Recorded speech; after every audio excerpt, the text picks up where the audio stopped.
Bismillahirrahmanirrahim. Assalamualaikum warahmatullahi wabarakatuh. Alhamdulillahirrabbilalamin. Pada kesempatan kali ini, mohon izin saya akan menjelaskan tentang teknis kemah anak-anak yang bernama LSEC atau kepanjangan dari Life Social and Education Camp, di mana LSEC ini selalu dikaitkan dengan interaksi sosial. Dan pada kesempatan kali ini, LSEC kita akan memiliki beberapa bentuk interaksi sosial, yang salah satunya adalah anak-anak akan melakukan perjalanan secara mandiri bersama kelompoknya, atau kita bisa sebut backpacker. Anak-anak akan melakukan perjalanan dari sekolah, berjalan kaki menuju terminal, kemudian dan naik angkutan umum, kemudian langsung menuju ke lokasi bumi perkemahan. Nah, sebelum saya menjelaskan detail kemah kita pada kali ini, mohon izin Bapak Ibu, video ini dan informasi yang saya sampaikan ini hanya untuk panjenengan semua, Bapak Ibu atau anggota keluarga, tidak untuk Ananda, nggih, karena kita ingin Ananda langsung mengikuti prosesnya, namun untuk teknisnya atau penjelasan atau gambaran proyek ini atau agenda ini kami sampaikan ke panjenengan. Namun kalau anak-anak bertanya, monggo panjenengan bisa menjelaskan dengan versinya masing-masing terkait teknis yang saya sampaikan ini. Berikut teknis pelaksanaan agenda kemah LSEC pada tahun ini. Baik Bapak Ibu, berikut kami akan menjelaskan detail kegiatan kemah anak-anak yaitu LSEC Life Social and Education Camp. Pertama, kami akan menjelaskan tentang ustadz-ustadzah yang akan membersamai Ananda selama kemah berlangsung. Dan susunan panitianya sebagai berikut, yaitu ketua ada Ustadz Aziz, sekretaris Saudara, bendahara Ustadzah Nisa, acara ada Ustadz Nailul, Ustadz Anwar, dan Ustadz Jeffrey. Kemudian perlengkapan ada Ustadz Ibrahim, Ustadz Ikhwan, konsumsi ada Ustadzah Fitri, kesehatan Ustadzah Ismi, dan dokumentasi Ustadzah Rania. Jadi ada sekitar 12 guru yang akan membersamai Ananda. Berikutnya adalah latar belakang mengapa LSEC ini penting harus diikuti oleh Ananda, yaitu bahwasanya selama beberapa semester ini kita menemukan bahwa ada anak yang masih belum bisa mandiri dalam memesan transportasi online, jadi masih harus dipesankan orang tua. Ada yang belum berani atau belum bisa menaiki kendaraan umum seperti bus atau mungkin kereta dan sebagainya. Dan beberapa juga ada yang masih belum berani dan mungkin juga belum boleh mengendarai sepeda ongkel menuju ke sekolah dan seterusnya. Nah, beberapa kemandirian seperti kepulangan juga sangat dominan, ya. Tapi ada juga yang lain di mana Ananda masih belum mandiri dalam barang bawaan mereka sendiri, seperti mungkin seragamnya setelah ganti baju tidak ditempatkan dengan baik, barang bawaan seperti alat tulis dan untuk belajar itu tidak diletakkan sebagaimana mestinya, dan lain sebagainya.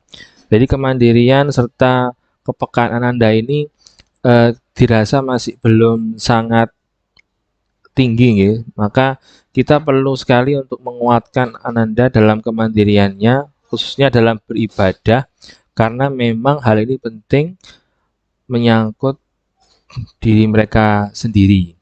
Jadi konsep kami LSEC ini adalah kombinasi antara kemah yang mereka nanti berjuang sendiri, memenuhi kebutuhan mereka saat berkemah, plus mereka juga berjuang, berusaha untuk mencapai lokasi kemah dengan mereka menggunakan alat transportasi yang ada. Jadi mereka pasti butuh informasi yang digunakan dari berinteraksi sosial dengan masyarakat, membaca literasi, mengikuti instruksi dari guru, dan lain sebagainya. Nah, itu akan menjadi tanggung jawab masing-masing sehingga dapat menguatkan kemandirian anak-anak. Berikut timeline project di mana memang kemah ini kami buat runtutan acara supaya nanti ketika hari H anak-anak itu sudah siap gitu nggih. Jadi pertama kami sudah melakukan sejenis pembekalan gitu nggih. Jadi kami namanya guru tamu, yaitu manajemen resiko tentang penguatan kemandirian, apa saja yang harus diwaspadai, tips trik yang harus dilakukan, barang bawaan yang harus ada, dan bagaimana untuk menyiapkan mental serta fisiknya dalam melakukan perjalanan atau kemah nanti. Kemudian berikutnya sosialisasi seperti halnya saat ini. Kemudian ada olahraga, tips trik menjaga kesehatan di mana seperti manajemen buang air, mengkondisikan interaksi sosial dengan kesehatannya sendiri gitu nggih. Jadi di mana memang menjaga kesehatan itu sangat penting selama perjalanan. Kemudian ada tali temali pramuka, kemudian ada memasak di mana nanti pada saat kemah juga dituntut mereka memenuhi kebutuhannya masing-masing dengan memasak sendiri. Kemudian ada olahraga fisik, kemudian ada praktek pembangunan tenda, kerjasama dalam masak kelompok, penentuan barang bawaan baik pribadi maupun kelompok, dan kemudian kita periksa karena tidak boleh banyak-banyak dibawa. Dan hari hanya nanti ada backpacker tadi ya, perjalanan dari sekolah menuju ke bumi perkemahan, kemudian anak-anak nginap sampai 2 hari, ya 3 hari 2 malam. Dan semua proses ini sudah kami titipkan di mata pelajaran PJOK, Pramuka, Seni Budaya, kemudian proyek Sabtu Ahad, Guru Tamu, Bina Komunal, dan seterusnya. Baik, tujuan utama kita untuk bumi perkemahannya yaitu bernama Kebun Rojo Camp, berada di Kecamatan Dawu, Kabupaten Malang. Jadi perbatasan Malang dan Batu. Dan rute secara umum seperti ini. Yang pertama adalah anak-anak akan dikumpulkan di sekolah sesuai dengan kelompoknya masing-masing. Kemudian berangkat berjalan bersama dengan kelompoknya masing-masing menuju ke terminal Beratang. Jadi anak-anak nanti berangkat mandiri tapi sesuai dengan kelompoknya masing-masing yang sudah kami tentukan sebelumnya. Jalan, kemudian nanti rutenya akan kami sampaikan. Okay.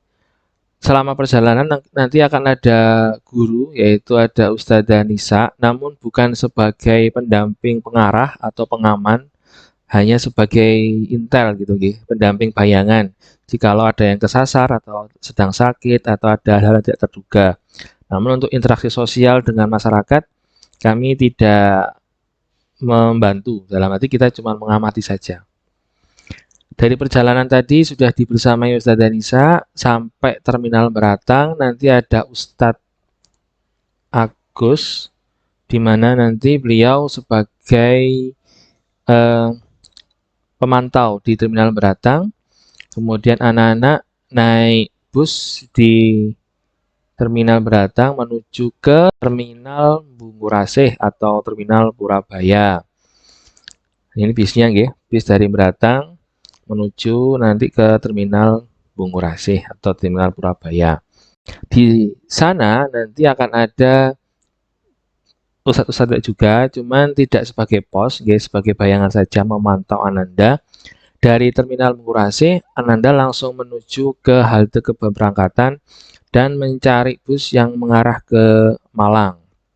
Jadi nanti bisnya kita setting bis Surabaya Malang yang ekonomi dan lewat tol Karanglo atau full tol Karanglo gitu nggih. Supaya perjalanannya tidak terlalu lama. Kemudian di terminal Bungurasih nanti sudah nggih ada ustadz dari sana juga. Dari Bungurasih Ananda akan berangkat menggunakan bis menuju ke terminal Arjosari Malang, di mana nanti mereka di sana turun di depan terminal atau nanti di dalam gitu, karena memang kadang di dalam dan di luar. Turun di sana bersama-sama, kemudian menuju ke titik kumpul yang sudah ditentukan di terminal Arjosari. Di sana sudah ada ustadz-ustadzah juga yang berjaga dan kemudian akan diarahkan mengenai angkot ya. Kebetulan yang kita sudah komunikasikan yaitu angkot Elf ya, di mana karena memang perjalanannya cukup menanjak, jadi nanti Ananda naik ini satu regu kalau bisa satu dalam satu angkot gitu ya. Kemudian dari angkot dari Terminal Arsusari menuju ke Kebun Rojo Camp. Jadi nanti dalam menaiki transportasi umum ini sudah kami bekali uang saku sesuai nominal biaya transportasinya. Seperti Terminal Beratang menuju ke Mengkurase itu perkiraan 10.000 tiketnya atau bayarnya. Dari Mengkurase ke Arjosari itu sekitar 20.000. Sedangkan dari Terminal Arjosari ke Kebun Rojo itu sekitar 25.000. Jadi insya Allah kita sudah siapkan. Nanti uang saku Ananda tidak perlu banyak-banyak karena dari transportasi sudah kita sediakan. Dan sekali lagi, Bapak Ibu, Ustadz-ustadzah di sini akan tetap memantau di setiap titik yang sudah kami tampilkan, namun hanya sebagai pengamat. Ketika nanti anak-anak kesasar atau sedang sakit atau ada hal-hal yang darurat, baru kita bertindak. Tapi kalau misal ada interaksi sosial seperti ditanya orang, bertanya atau ditegur atau ada konflik di antara para penumpang dan sebagainya, kami ngapunten tidak ikut dalam mengamankan, ngoten nggih. Jadi ini juga dalam arti membangun kemandirian anak-anak dalam bermasyarakat. Seperti itu. Ini detail kembali tadi nggih rute jalan kakinya. Jadi dari sekolah nanti berjalan menuju di sini ada gereja nggih, Gereja Santa Maria. Kemudian ada perempatan itu belok kanan lurus lewat Taman Flora, lewat belakangnya ya terus sampai nanti kita tembus di belakang Terminal Beratang. Jadi sepanjang ini Ananda akan berjalan. Ini tulisannya 1,7 km. Dari sini nanti Ananda akan terus mengendarai atau menaiki transportasi umum berupa bis dan angkot. Nah, ini juga tips trik ya, ketika menaiki bus supaya tidak salah jalur. Jadi kita fokus kepada bus ekonomi atau tarif biasa sesuai dengan uang saku yang kita berikan. Ampunten, meskipun uang sakunya sesuai ekonomi dan Ananda membawa uang saku, kami tidak memperkenankan Ananda naik patas atau bus yang eksekutif gitu nggih. Jadi ada sekitar 7 bus yang ada atau yang biasa jalur Surabaya Malang, namun fokus nanti kepada tarif biasa ekonomi yang tol Karanglo. Jadi biasanya ada bus Tentrem, Bagong, Restu. Monggo nanti bisa dikuatkan kembali ke Ananda terkait bus yang harus dinaiki. Yang sering ada memang Tentrem, Bagong, dan Restu dan harus ada tulisannya tol Karanglo. Kalau yang Malinda, Mandalimas, Pelitamas, dan Damri ini kadang ada, kadang tidak. Nah, berikut ini adalah rundown acara di mana kita akan menyelenggarakan acara 3 hari 2 malam ya. Jadi hari Rabu tanggal 24 kita berangkat dari sekolah, kemudian menuju terminal Beratang tadi ya, dan akan mengikuti serangkaian acara setelah sampai di bumi perkemahan. Yang insya Allah kebanyakan acaranya adalah tentang kepramukaan SIT atau Sekolah Islam Terpadu. Plus penguatan kemandirian dan gotong royong dengan masyarakat gitu, teman-temannya gitu lah. Dan kita juga selipkan sedikit tentang sosial nanti, interaksi sosial nanti bentuknya tidak hanya berupa perjalanan tadi, tapi ada juga kerja bakti, ada mungkin kalau ada kesempatan ada baksos dan lain sebagainya. Berikut ya sampai hari Jumat dan insya Allah sampai sekolah perkiraan kami sebelum sholat asar atau pas sholat asar ya. Jadi sore lah. Nanti monggo Bapak Ibu bisa menjemput hari Jumat sore sebelum maghrib paling amannya itu. Jadi monggo nanti bisa menjemput di sekolah. Insya Allah nanti pada saat penjemputan pulang Ananda sudah siap dengan barang bawaan pribadi atau tugas kelompok yang sudah dia bawa dan nanti turun kalau sudah melewati waktu sholat berarti bisa langsung pulang. Tapi kalau masih dalam waktu sholat mungkin nanti Ananda sholat dulu habis itu bisa pulang seperti itu. Seperti itu Bapak Ibu atas penjelasan teknis terkait revisi ini. Monggo sekali lagi informasi ini tidak di-share kepada Ananda secara video ya, tapi bisa langsung diceritakan secara lisan dari panjenengan ke Ananda karena kami ingin detail ini langsung dialami oleh Ananda, bukan dari video yang kami share ini. Semoga ini dapat memperkuat panjenengan, merelakan Ananda untuk belajar mandiri sendiri menghadapi interaksi sosial di masyarakat. Matur nuwun. Wassalamualaikum warahmatullahi wabarakatuh. Baik, itu nggih Bapak Ibu teknis pelaksanaan agenda kemah kita LSIC pada kesempatan kali ini. Baik, terima kasih atas perhatiannya. Wassalamualaikum warahmatullahi wabarakatuh.